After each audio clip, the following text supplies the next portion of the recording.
Good morning, and welcome to CenterPoint Energy's fourth quarter and full year 2020 earnings conference call with senior management.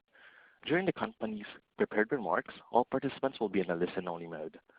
There will be a question and answer session after management's remarks. To ask a question, press star 1 on your touchtone keypad. To withdraw your question, press pound. I will now turn the call over to Phil Holder, Senior Vice President of Strategic Planning and Investor Relations. Mr. Holder? Good morning, everyone. Welcome to CenterPoint's earnings conference call. Dave Lazar, our CEO, Jason Wells, our CFO, and Tom Webb, our Senior Advisor, will discuss the company's fourth quarter and full year 2020 results. Management will discuss certain topics that will contain projections and other forward-looking information and statements that are based on management's beliefs, assumptions, and information currently available to management. These forward-looking statements are subject to risks or uncertainties. Actual results could differ materially based upon various factors, as noted in our Form 10-K, other SEC filings, and our earnings materials. We undertake no obligation to revise or update publicly any forward-looking statement. We will also discuss guidance-basis utility EPS for 2021. In providing guidance, CenterPoint Energy uses a non-GAAP measure of adjusted diluted earnings per share. For information on our guidance methodology and a reconciliation of non-GAAP measures used in providing guidance, please refer to our earnings news release and presentation, both of which can be found under the Investors section on our website. As a reminder, we may use our website to announce material information. Before Dave begins, I would like to mention that, other than the financial results, we will also plan to address the impact of the recent storm event and Enable's announced merger. As a result, we may have less time for Q&A. If you have any questions that do not get answered, please feel free to reach out to the IR team. This call is being recorded. Information on how to access the replay can be found on our website. Now, I'd like to turn the discussion over to Dave. Thank you, Phil, and I want to welcome you to our CenterPoint team. And good morning to everyone. During our Investor Day this past December, we unveiled our strategy to take advantage of our organic growth and increased capital spending opportunities to deliver consistent earnings growth, offer industry-leading rate-based growth, reduce costs to invest in the future, take a leading stance on ESG, minimize our exposure to the midstream, refocus on core utility operations, and most importantly, continue to provide a resilient grid for our customers. We are excited to share our significant progress against those objectives with you today. Before we start, I want to update you on the impacts of last week's devastating winter storm event that struck Texas and our broader service territories. It was undoubtedly an extremely difficult week across our service territories, especially for Texans. We know many of our customers faced very difficult conditions, and our hearts go out to those in our communities who have faced substantial hardship and loss. I am really proud of how our employees worked in very harsh conditions to help customers, even as their own homes and families were without power or experiencing damage from busted pipes. As you know, I like to lead things off with headlines, so let me give you the storm headlines. First and foremost, our CenterPoint electric and gas systems worked as designed and proved to be very resilient despite the impact of ice, snow, freezing temperatures, and the fluctuating power loads provided to us by ERCOT during the week. All of these factors are tough on equipment, but our system did its job and was able to be quickly re-energized. Our decision to increase utilities earnings guidance is an expression of our confidence that the storm will not impact our 6 to 8% utility EPS annual growth rate and our ability to ramp up our capital spending efforts and grow our rate base at a 10% compound annual growth rate. As you know, in Texas, we are not a generator of electricity and are dependent on a power supply dispatched to us by the ERCOT system. Once we finally received adequate power from third-party generators to transmit and distribute across our service territory, the resiliency of our system proved itself, and over 98% of our 2.6 million electric customers had electricity within about 12 hours. I believe that's pretty amazing, and I'm very proud of our employees that worked tirelessly. Our gas system was equally tested and proved resilient as the storm and cold weather simultaneously impacted our 8-state gas footprint, including very cold temperatures in Minnesota. And despite a constant search for gas supply, we kept our line pressures up and were able to serve our customers throughout the system. We saw natural gas price spiking very high throughout our system and electric pricing getting very high in Texas. In all of our gas jurisdictions, we are fortunate to have regulatory mechanisms already in place and additional tools now at our disposal to recover these costs in a timely manner and to mitigate impacts to our customers' bills. As you well know, our electric business transmits and distributes power. In our markets, the local retail electric providers, or REPs, are responsible for purchasing electricity and take on the inherent risk of power pricing, customer billing, and collecting. If an REP was to cease to operate, you should know and be confident that the existing regulatory mechanisms allow for us to recover any cost exposure we might have due to bad debt expense. These events once again point out the benefit we have of operating in states that have favorable and supportive regulatory processes. More importantly for our investors, we will not have to seek any incremental equity to handle our increased storm-related liquidity needs. As we have mentioned many times, we are fortunate to work in constructive regulatory jurisdictions and fully expect these costs to be recoverable in a timely manner. And in many of our jurisdictions, where these costs are the largest, we already have the ability to recover some carrying costs. We are in the process of working with all of our regulators on that. From an overall financial standpoint, we expect to incur incremental spend in 2021 related to the February winter storm, including additional operational expenses and purchased gas costs. At this time, we expect the total amount of incremental gas purchase cost to be about $2.5 billion, spread across all of our jurisdictions. Jason will speak in further detail about this, but before anyone becomes concerned, I want to remind everyone that we believe we have ample liquidity from our credit facilities, particularly given our recently announced committed short-term financing that will help bridge our near-term working capital needs, as well as strong capital markets access and strong and timely recovery mechanisms. Therefore, to put your minds at ease, while we don't expect direct impact of the storm event on our guidance-based utility EPS range, we will incur modest additional interest expense related to some of these excess costs until they can be recovered. We view this more as an addressable working capital management challenge, which we will manage our way through. As we have emphasized, we will sweat the details so you don't have to. This is a perfect example of where that comes into play. Finally, I've been asked by the Mayor of Houston to head up the fundraising for families of Houstonians who may need additional help to recover from this storm, especially around home repairs and basic needs. CenterPoint was proud to provide the lead contribution to this fund, and I look forward to working in my capacity as chair of the effort to build upon this contribution, and I thank the Mayor for the trust and confidence he has placed in me, the company, and our employees by asking us to lead this important endeavor. Now let's move on to the results of our business. This call is also an opportunity for us to demonstrate to you that we are in fact now executing on the key objectives that we outlined during our December 7th Investor Day. I will review the underlying elements of our core plan and share with you how we are making meaningful inroads in each functional area. Let me start with the next set of headlines we are presenting to you today. We delivered 29 cents per share for the fourth quarter and $1.40 per share for the year on a guidance basis, beating consensus in our previous guidance. More importantly, Even factoring in the disruptions to our operations last week, we are raising our 2021 guidance-based utility EPS range to $1.24 to $1.26.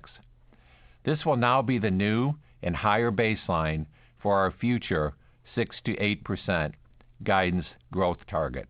We are, of course, also maintaining our $16 billion plus capital spend program and 10% compound annual rate base growth. Our gas LDC sales process is on track, and we are moving to minimize our midstream exposure. So as you can see, we have been very busy since our Investor Day. Turning to Enable, let me tell you how excited I was about the announcement of the transaction between Enable and Energy Transfer on February 17th. We said to you on our Investor Day that we are absolutely focused on reducing and eventually eliminating our midstream exposure through a disciplined financial approach, all done in a thoughtful way with the objective to optimize the long-term benefit to our shareholders. We followed that approach and now have a transaction that we expect to achieve the following: an accelerated path towards a fully regulated utility business model, improvement in our business risk profile by having our midstream investment anchored to a larger, more diversified entity, exchanging our interests into a more liquid security which will facilitate an accelerated exit, increased autonomy through the dissolution of the Enable partnership, giving us flexibility to make decisions about our exit strategy. And of course, it reduces risk to distributions while we wind down our position. As to our exit strategy, we intend to exit in an accelerated but highly managed and sophisticated way that will not disrupt the trading of Energy Transfer. Jason will talk to you more about the transaction itself, but I want to say to you loud and clear, so there is no confusion or concern about it, this transaction will have zero impact on our broader strategic goals. In fact, we believe it supports our guidance and rate-based growth targets and our higher 2021 guidance-based utility EPS range.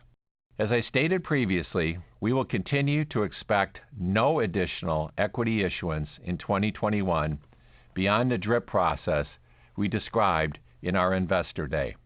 The fact that we will have to absorb increased corporate allocations and the cost associated with the debt currently allocated to Enable as we reduce our midstream exposure are just headwinds to manage. Managing these Enable-related headwinds were anticipated and have been in our thinking all along. We clearly will not back away from the financial goals we have shared with you because of these headwinds. We sweat the details so you don't have to. Does that sound familiar? It should be, as it applies here too. Since we last talked, I am excited that we have added two high-caliber financial leaders to our team. Stacy Peterson now leads our treasury, financial planning, and analysis efforts, and Phil Holder, from whom you heard earlier, now leads our strategic planning and investor relations teams. Our entire executive team is hard at work to deliver on our stated objectives, which begins with industry-leading, robust organic growth and continues with disciplined operations and financial management. In addition to our industry-leading organic growth, our management team is committed to making CenterPoint a utility industry leader in ESG and environmental stewardship. During our Investor Day, we elaborated on the beginnings of our carbon reduction strategy with our coal retirements in Indiana, as well as adding renewable and green hydrogen initiatives across our LDC service territories. Let me share our early thinking on CenterPoint's role in a net zero economy. First, we are focused on reducing the carbon emissions from our electric generation fleet in Indiana, work that is already well underway and supported by our filing for the CPCNs for the solar elements of our IRP plants earlier this week. Secondly, we are focused on minimizing our emissions from our core operations by adopting electric vehicles for our fleet, utilizing state-of-the-art technology to detect and eliminate methane emissions from leaks on our gas system, and by embracing energy efficiency in the buildings we own. Third, we are focused on reducing the carbon intensity of the gas we supply our customers and continue to evaluate ways to expand our renewable natural gas and green hydrogen pilots. Fourth, we are focused on enabling carbon reduction of others, either through connecting new renewable energy sources to our grid in Texas, facilitating the adoption of electric vehicles, or helping customers adopt higher efficiency standards. We understand the importance of reducing our carbon footprint, as evidenced by the adoption of our carbon policy last year. Recognizing that there is still more work to do, we plan to release an enhanced ESG plan later this year. I want to thank you all for spending your time with CenterPoint today. And before I hand it over to Jason, let me reiterate what it means to be invested in CenterPoint and why we are a uniquely attractive value proposition. Number one, we are moving toward a fully regulated business with fantastic utilities in highly attractive jurisdictions. Our utilities have the potential to deliver to you robust rate base and earnings growth relative to other opportunities that you have in the sector. 2, we are committed to keeping our service affordable for our customers by reducing O&M expense and continuously improving our processes to create the necessary headroom to support our robust organic utility growth, while remaining focused on our commitment to safety. Tom Webb, whose expertise on that we have enjoyed over the past months, will be joining us shortly and share what work we have done so far. Number 3, we are focused on delivering consistently on our industry-leading earnings growth. We don't want you to have surprises or elements you don't understand as you evaluate our business. Number 4, we have promised you that we will take steps to minimize our midstream exposure and are now on a clear path to deliver on that. I want to emphasize what a big step this is for us. We are working toward a point where midstream is no longer a topic of these calls. Then we can all solely focus on what a great utility business we have.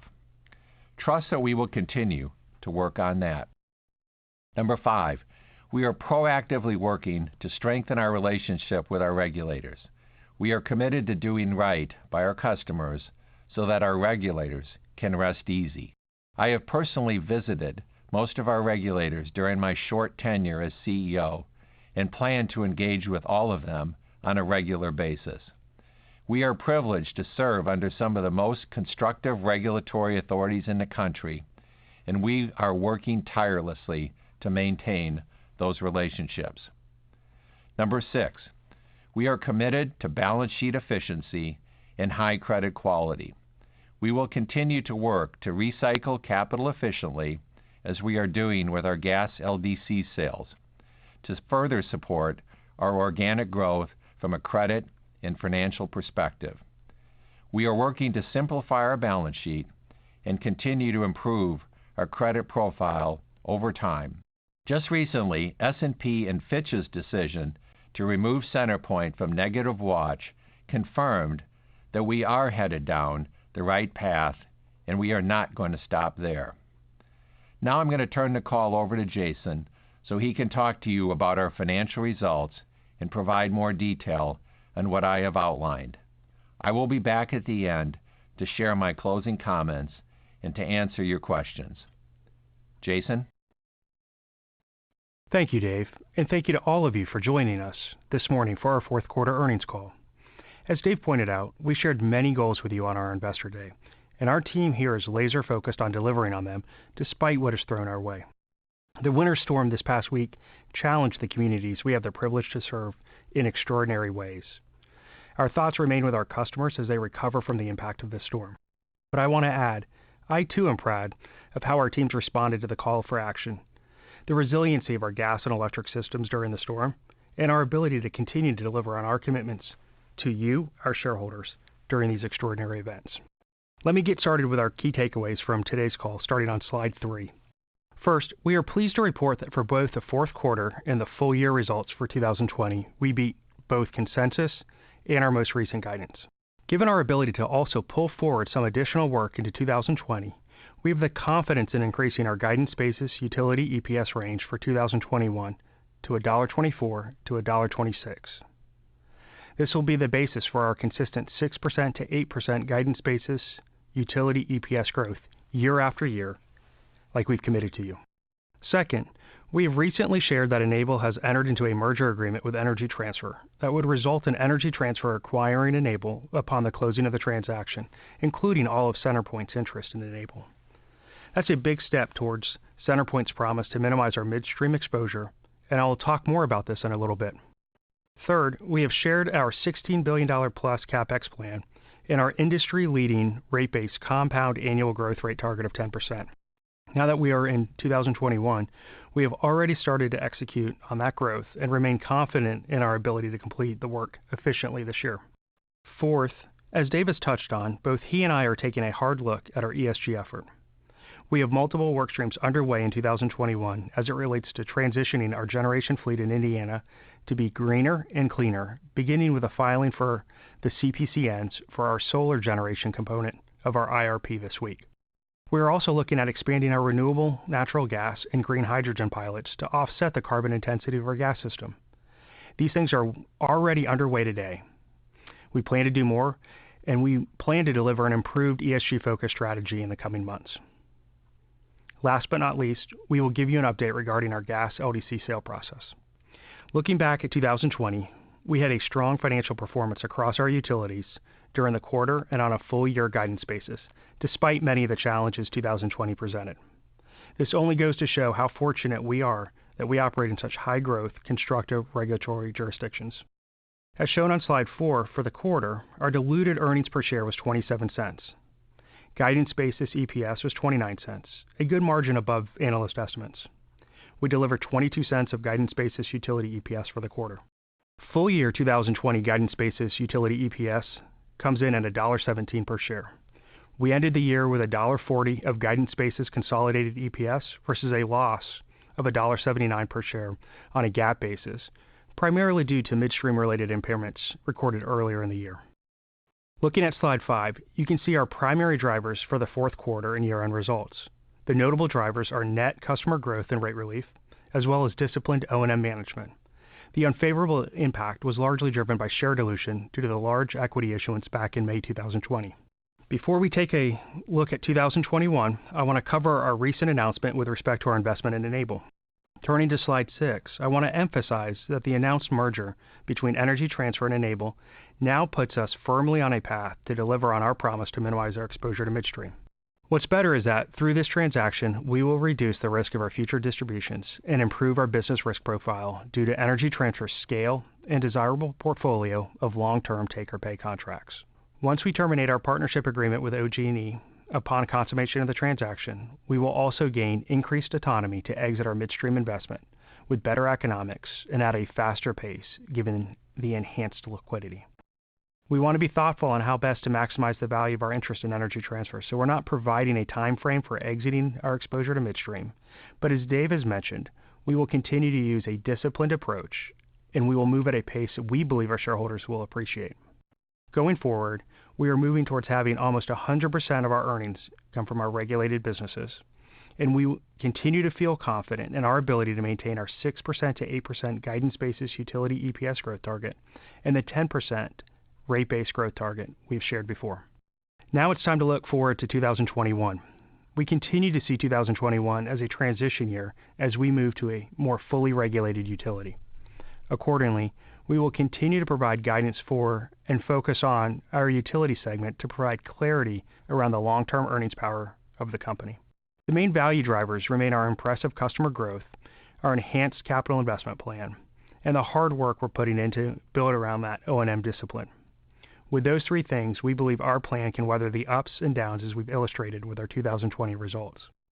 In fact, Our O&M discipline in 2020 allowed us to accelerate some incremental work on our gas and electric systems, which allows us to increase our guidance basis utility EPS range to $1.24 to $1.26, as you can see on slide 7.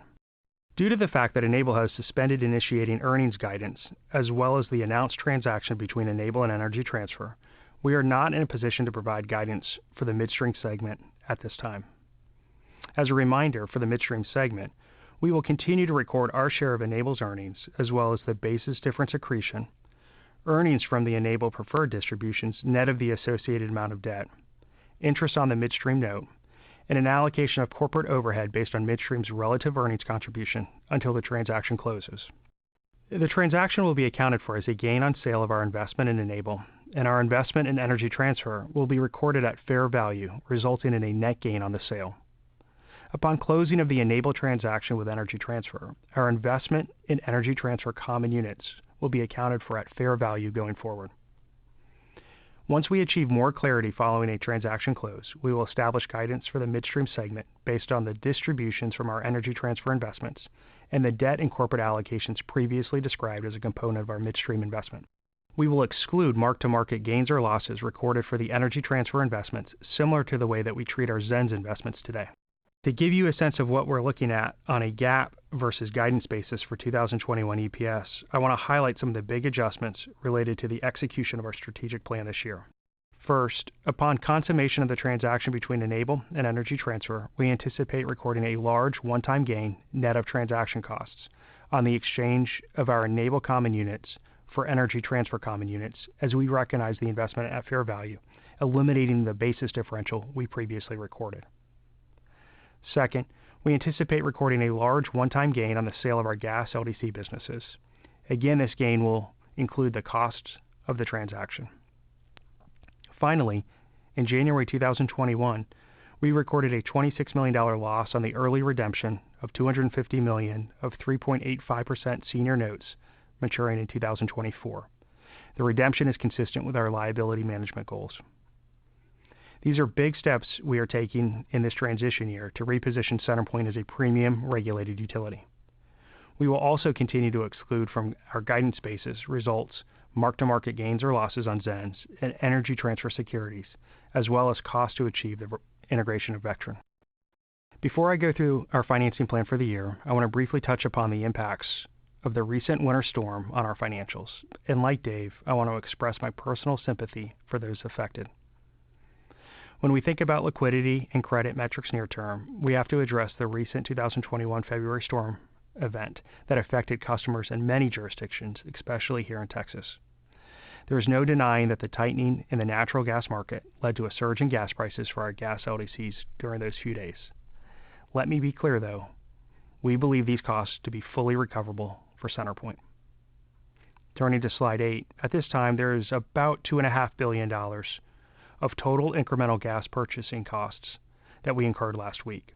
But this is pretty well spread across our various service territories, except for perhaps our hardest hit Texas territory.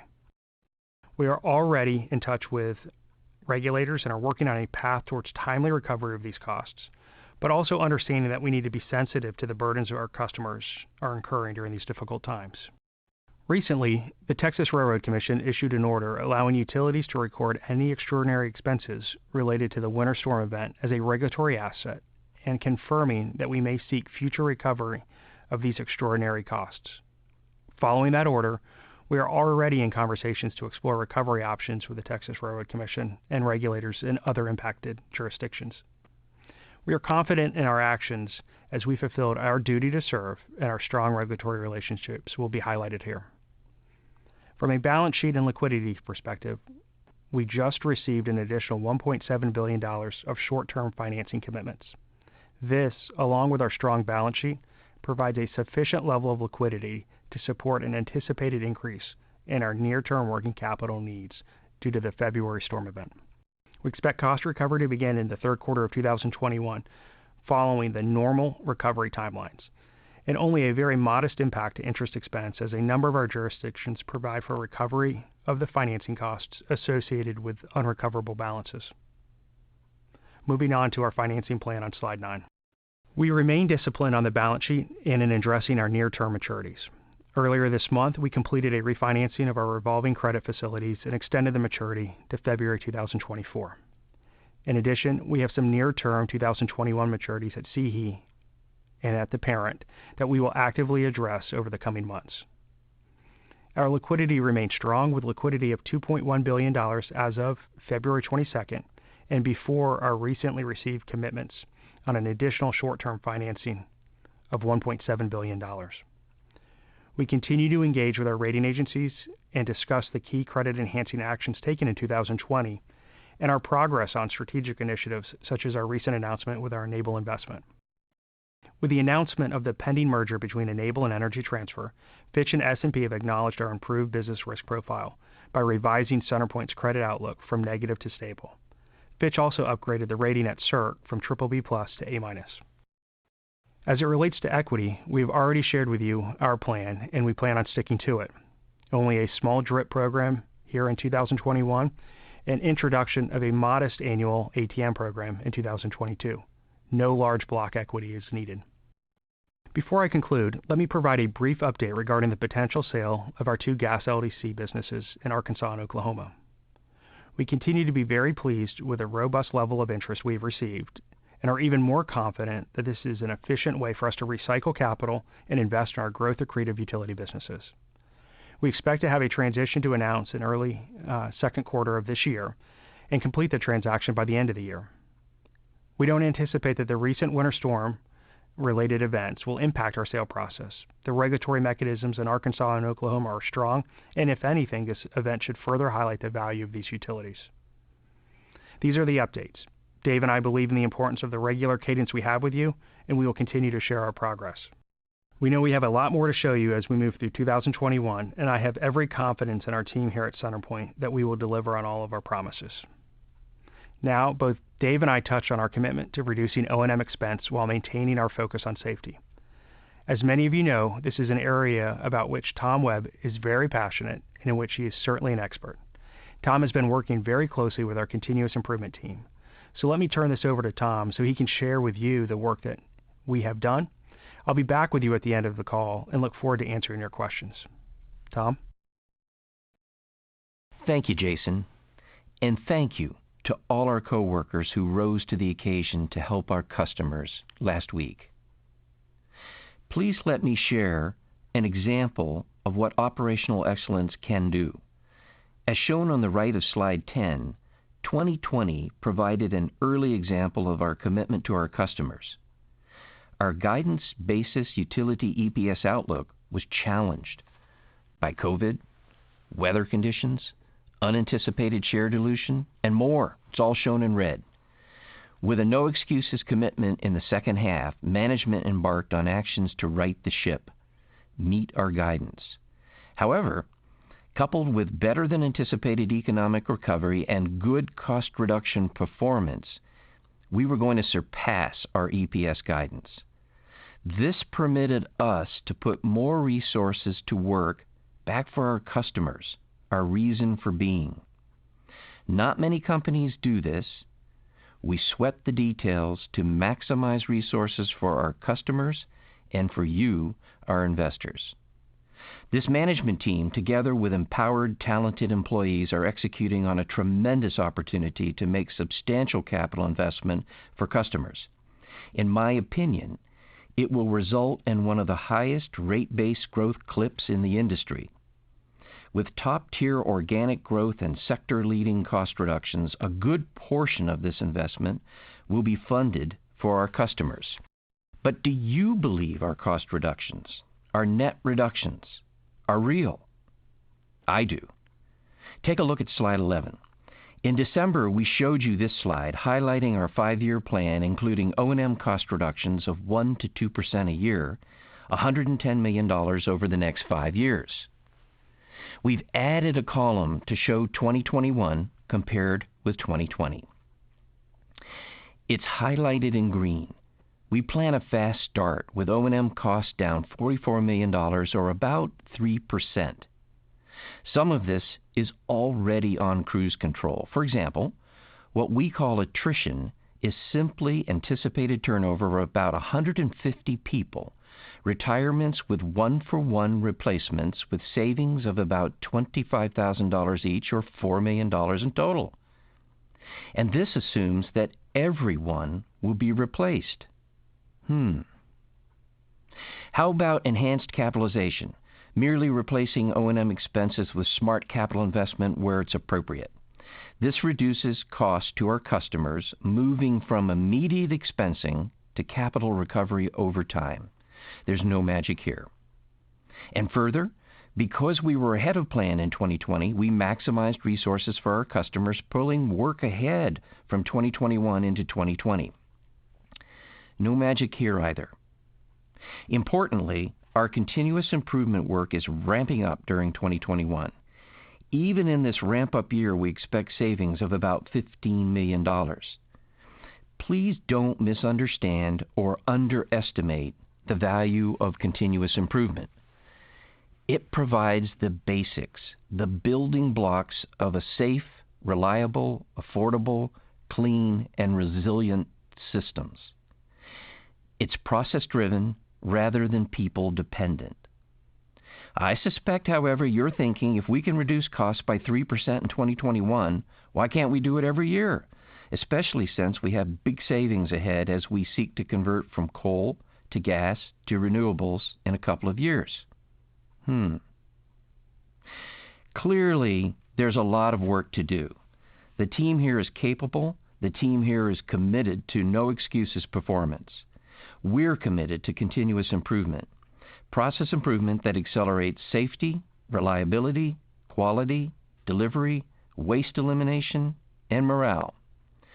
Process changes simplify how we do our work. The costs fall out. They fall out. How? We eliminate human struggle. I am honored to be a very small part of this world-class approach to delivering for customers and investors. Now, on that note, for a wrap-up, back to one of the most extraordinary CEOs in our business, Dave. Thanks, Tom. I want to conclude the prepared remarks by discussing what I refer to as our 2021 report card. These are critical elements that we are focused on to transform CenterPoint into an industry leader, delivering to you sustainable and predictable earnings growth, converting our industry-leading customer growth and O&M discipline into outsized rate base and CapEx growth while maintaining our commitment to safety, enhancing our ESG strategy, and becoming a key enabler for a net zero economy in places we operate, strengthening our balance sheet and credit profile, focusing on utility operations and improving the customer experience, executing our capital recycling strategy, and finally, delivering an economically viable path to minimize the impact of our midstream exposure and then eventually eliminate it. This is the new CenterPoint: consistent and predictable earnings growth, world-class operations and service territories, and a commitment to delivering on our promises to our shareholders. Thank you, Dave. We will now take questions until 9 a.m. Eastern.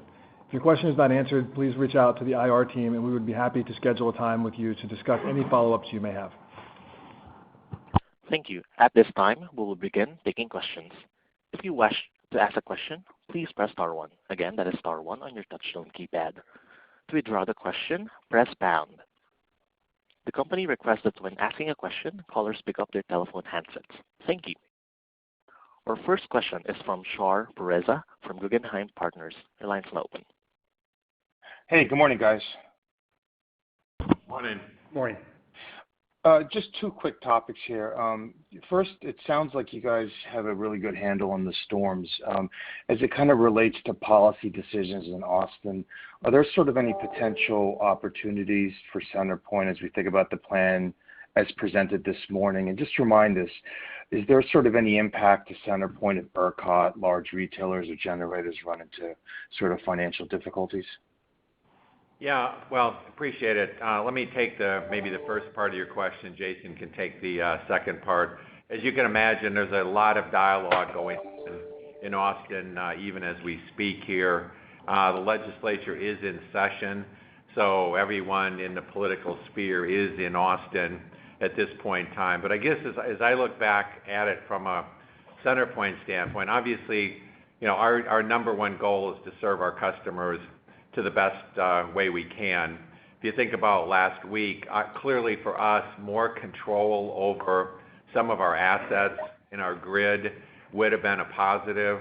So we're thinking about looking at opportunities, which we, of course, would have to get through the legislature, of things like getting batteries and fuel cells and the like actually into our rate base so we could provide sort of more in-territory stability to the grid if anything like this ever happened again. So as I said, the gamut of things being discussed in Austin right now is pretty wide, but I think everybody is looking for the right solution for the state of Texas so this doesn't happen again, and we'll be part of that dialogue.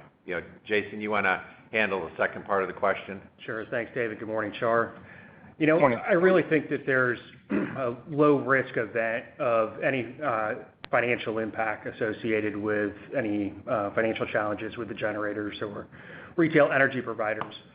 The state law here in Texas is very clear that we have the right to recover any delinquent accounts from retail energy providers as a regulatory asset. We also have and do collect from the retail energy providers on a daily basis, and so have a good handle on those that continue to perform with respect to their obligations. And maybe the final point that I would highlight is that to the extent that any of the large generators or retail energy providers experience financial challenge, it will likely be a reorganization event. And one of the first areas of focus in the first day motions of any reorganization would be the continuity of business that would allow the retail energy providers to continue to pay the associated T&D charges. And so, in short, see this as a really low risk issue for the company. Got it. And then just lastly on the midstream exit, can you just remind us, Dave, on sort of the various exit options you're thinking about, i.e. is exercising your demand rights the most viable path versus a slow dribble or piggybacking? And I know the exit is going to be obviously satisfactory to utility investors, which clearly highlights a more rapid exit, but you're still kind of sticking with that minimizing language versus an outright midstream, exit. Are you just simply alluding to holding on to that preferred in the near term, or is it something else? Thank you. No, I think a good question, and I'll let Jason clarify. But before you can exit, you have to minimize. And so I think what we've done with this transaction, it's allowed us to sort of minimize their exposure. And now, and when the transaction closes, we'll pivot very quickly to exit. And believe me, it's top of mind in terms of the discussions we're having every day. But I'll let Jason elaborate a bit. Thanks, Char. I'm not going to be specific in terms of timelines as I communicated in our prepared remarks, but let me sort of talk about quickly the tools that we have available. With respect to the Series G preferred, there are no registration rights needed for that security, and so upon transaction close, we have full flexibility to sell that security. There's an active secondary market, and we have a tax basis that approximates fair face value of that security. So we have full flexibility to exit that security on transaction close. There will be a short delay upon the close of the transaction for the common units to be registered. But I think you've highlighted the two tools that we will look at. There is ample liquidity in the volumes of energy transfer units, and so we will likely utilize some form of a dribble. And opportunistically, where it makes sense, we will exercise our demand rights for potentially a larger block. But just to close and reemphasize what Dave articulated, it is our commitment to exit our exposure to midstream, and we're going to do so in a manner that we think make our shareholders happy. Terrific. Guys, congrats on execution. Appreciate it. Thank you.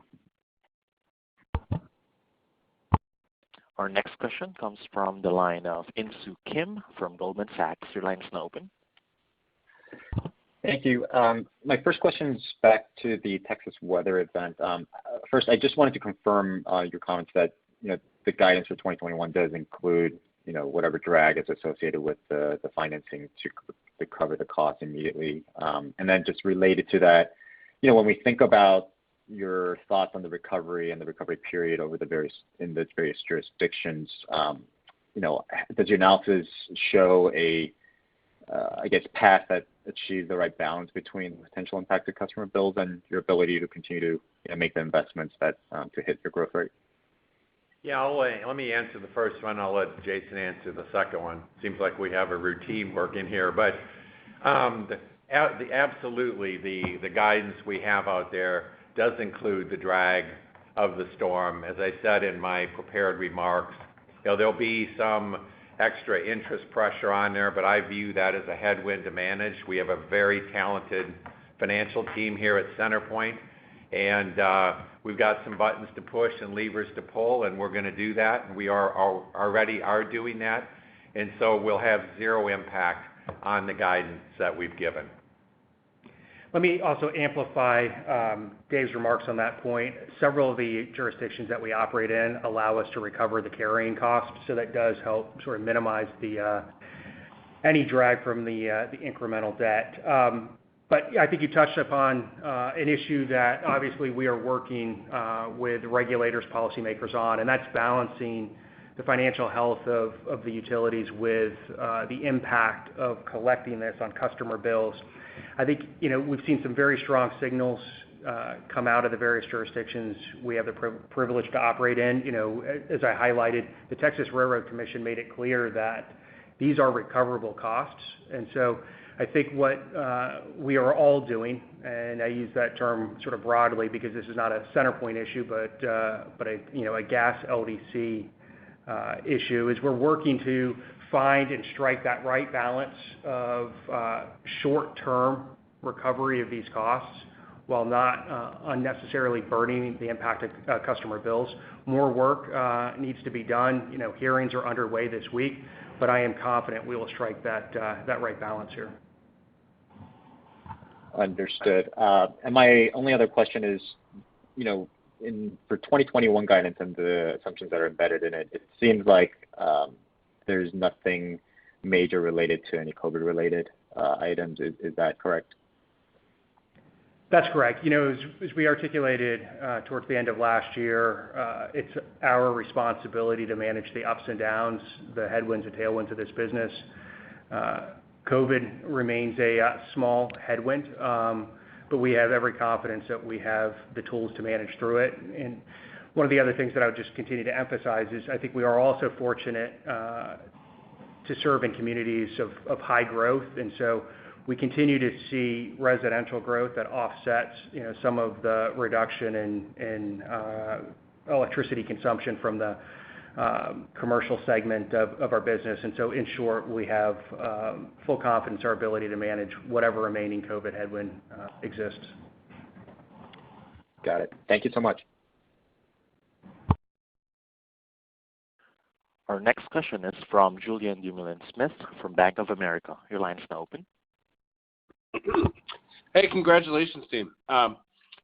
So perhaps just to stick with the cost question and cost allocation question coming out of the Enable transition here, can you speak a little bit to how you're thinking about that evolution here a little bit more specifically, just the cadence of addressing and minimizing that element when you think about presumably reallocating those costs back to the utility over time? Sure. Good morning, Julian. I think given the negative tax basis that we have in our current Enable units that will transfer over the energy transfer units, I think it's fair to characterize about 50% of the proceeds that we would receive upon sale of those common units would result in or would be paid in taxes. And so as you think about sort of both the tax bill as well as the allocated debt that we have to to the midstream segment. We are timing our exit from midstream so that, as Dave pointed out, we are not impacting our utility segment. That 50% sort of rule of thumb for the tax component of the Enable sales is what I would consider to be a status quo rule of thumb. We are working on various tax strategies to help improve that position. In addition, whatever remaining debt that exists after disposition of those units, pay down of the associated tax bill, pay down of the associated debt, we believe we have sufficient O&M levers to offset, which is why we are fully confident that as we exit midstream, we'll be able to do so in a manner that has no impact on our stated 6 to 8% utility growth rate. Got it. Okay, so fully offset on a go-forward basis. Yeah. Okay, great. Thank you for affirming that. Can you elaborate, at least preliminarily, on how you're thinking about winterization options coming out of the deep freeze here? Clearly, some of your earlier comments on the call suggested the bulk of improvements seem to be more on operations. But curious, as you perform your task being a wires utility and a gas LDC, how do you think about winterization opportunities that might emerge there in the form of CapEx and actual investments here? And obviously funding tied to that. Yeah. Let me take that one on first. I think there has been a lot of dialogue across the state about a lot of the reason the generation went down is because it was not properly winterized, and that includes both the sort of wind, solar, and gas generators. But in fact, at one point, the big nuclear plant, STP, also went down at one point last week. As you know, the state's sort of electric grid is constructed for sort of peak summer air conditioning time, and therefore this concept of winterizing your equipment, winterizing the generators, it's going to be difficult to do because obviously by enclosing them and insulating them and winterizing them, it means you just put more stress on it during the summer when it's really hot. So I think there are ways to do it, and companies are going to have to find ways to do it because I suspect that's one of the things that's going to come out of Austin from a regulatory standpoint. But specifically to your question, we actually have winterized our equipment, or it really protected it from both the hot and the cold weather. But there are some incremental opportunities for us to do certain things, really more as a resiliency and hardening our system standpoint. I wouldn't think of it as winterizing it, as more or less hardening and making the system more resilient. And of course, we'll be able to get that into rate base. And I would view it as sort of a slight potential increment to our capital spend. Okay, got it. Doesn't sound too material. Excellent. Thank you very much. Appreciate it.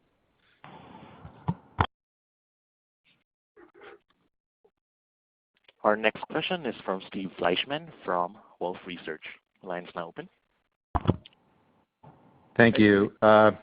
Hey, Dave, Jason, Tom. Is it possible that you could break out the $2.5 billion by states?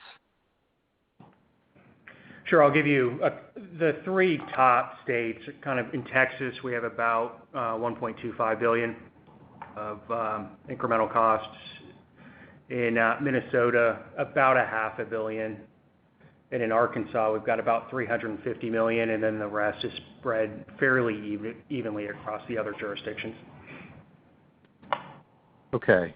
And then when you talk about the regulatory mechanisms for timely recovery, could that potentially include securitization of some of these costs? I think it's really kind of early to get ahead of the regulatory process, but securitization has been discussed. And so whether it's securitization following, the current recovery timelines are about 12 months in some of the jurisdictions, particularly those three that I mentioned. a year to recover may be too much for customer bills. That may extend the timelines 18 months or so. And so there are a number of tools being discussed. Securitization is just one of those at this point. Okay.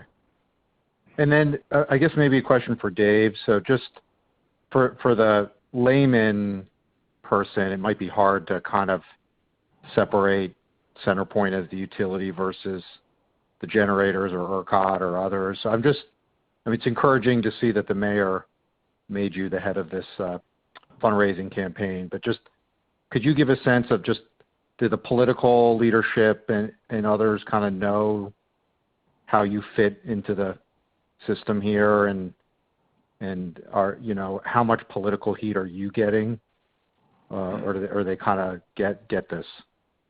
No, I would say generally, I think everybody gets and understands the roles that the generators, the T&D companies, and the retailers basically play within Texas.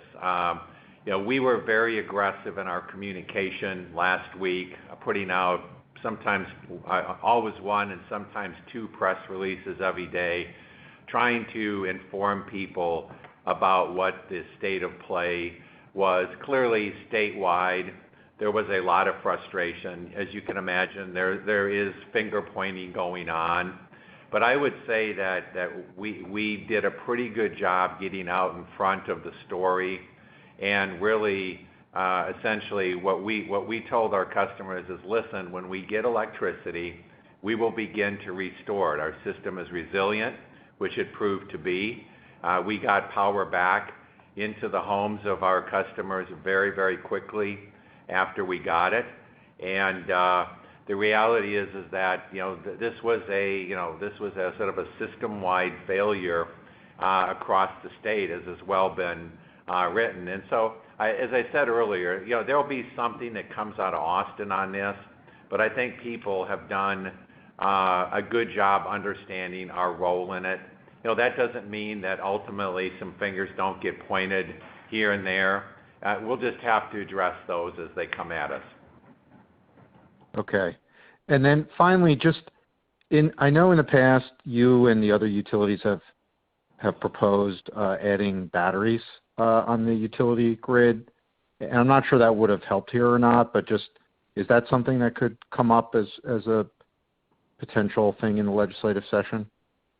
Yeah, I think, right now, almost everything is being considered up there. But I think our pitch would be, in an event like this, absent having your own generation, which we don't want to do, we were at the mercy of ERCOT. But I do think that around the edges and for sort of incremental ability to react to short-term things like this, batteries, fuel cells, and those kinds of things would have been helpful. And I think that if you look at, things that we would like potentially to see in any legislative changes, that would be a dialogue we would wholeheartedly get into the middle of. Okay, thank you. Our next question is from James Thalacker from BMO Capital Markets. Your line's now open. Please proceed.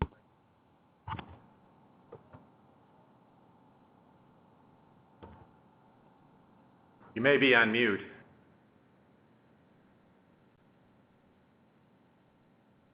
James Thalacker, your line's open.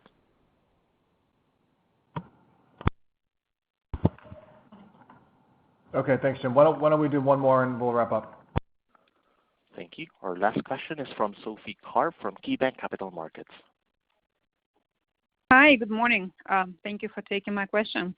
A lot of questions about Texas and other pressure and issues have been answered. I just wanted to ask you about kind of organizational morale. It seems like you guys are very focused on the O&M reductions, and perhaps you asked a lot of people within the organizations to do things differently.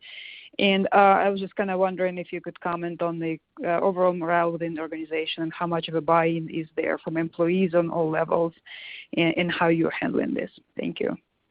Yeah, obviously this is a biased view and a personal view, but I think morale is really, really great in CenterPoint right now. And I think if you you got to look back over what this organization has gone through in the last 12 months, and it's been a wrenching change. I'm the third CEO within a year. Jason is the third CFO within a year. We had issues around dividend. We had the activist investor in us. We had COVID. We had a hurricane that skirted us last summer. And I would say that I think people are really bought into the new CenterPoint. And, certainly in my engagement with, and I think I can speak more broadly for our executive team, their people are motivated. They like what's happening. They did not like what happened early last year. And so I think they see a really happening company, a management team that is taking the organization in the right way. They're excited about it. They understand that everybody has a part to play. And I think the other thing is a focus on O&M isn't always a focus on people reduction. As Tom has said, it's a focus on doing things better. It's getting your vendors to participate with you in doing things more efficiently, buying things cheaper, and that kind of thing. So I think at the end of the day, morale is really, really good here, and I expect it to even get better. Thank you. Okay, great. That'll be our final question. Thank you, everyone, for your interest in CenterPoint Energy. This concludes today's conference for CenterPoint Energy's fourth quarter and full year 2020 earnings conference call. Thank you for your participation.